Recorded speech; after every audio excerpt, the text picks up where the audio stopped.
আসসালামু আলাইকুম, আমন্ত্রণ জানাচ্ছি পল্লী বার্তা সংবাদে। কচুয়ায় বীর মুক্তিযোদ্ধা আব্দুর রাজ্জাককে রাষ্ট্রীয় মর্যাদায় দাফন মোহাম্মদ হারুনুর রশিদ। বিশেষ প্রতিনিধি। চাঁদপুরের কচুয়ায় বীর মুক্তিযোদ্ধা আব্দুর রাজ্জাক প্রধানকে রাষ্ট্রীয় মর্যাদায় জানাজা শেষে দাফন করা হয়েছে। শুক্রবার বাদ আসর উপজেলার মাঝিগাছা জামালিয়া মাদ্রাসা ও এতিমখানা মাঠে বীর মুক্তিযোদ্ধা আব্দুর রাজ্জাককে গার্ড অব অনার দেওয়া হয়।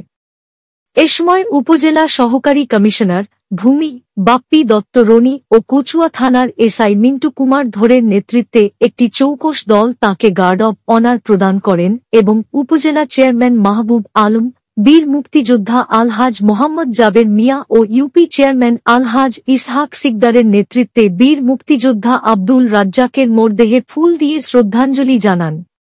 উল্লেখ্য যে, কচুয়া উপজেলার মাঝিগাছা গ্রামের অধিবাসী ছাত্রলীগ নেতা ইব্রাহিম প্রধানের বাবা বীর মুক্তিযোদ্ধা আব্দুর রাজ্জাক শুক্রবার সকাল 11:30টায় ঢাকা মেডিকেল কলেজ ও হাসপাতালে স্ট্রোকজনিত কারণে আইসিইউতে ভর্তি থাকা অবস্থায় মৃত্যুবরণ করেন।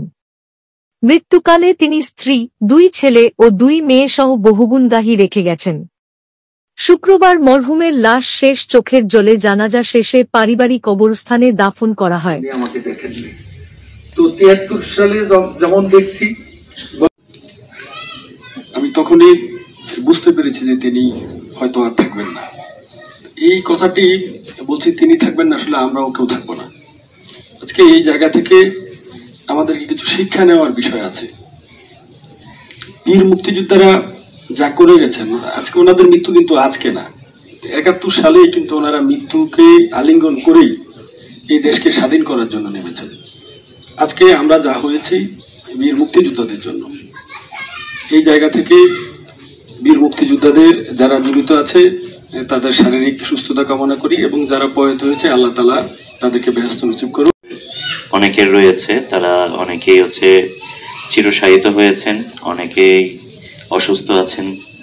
তো তাদের সান্নিধ্য আমরা হয়তো আর বেশি দিন পাবো না।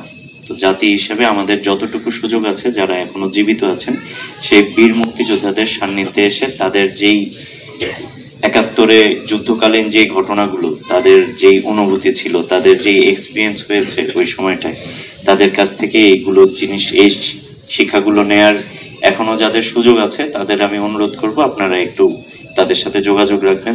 উনি সদালাপী ছিলেন, সত্যবাদী ছিলেন, মিতভাষী ছিলেন, খুব কথা কম বলতেন।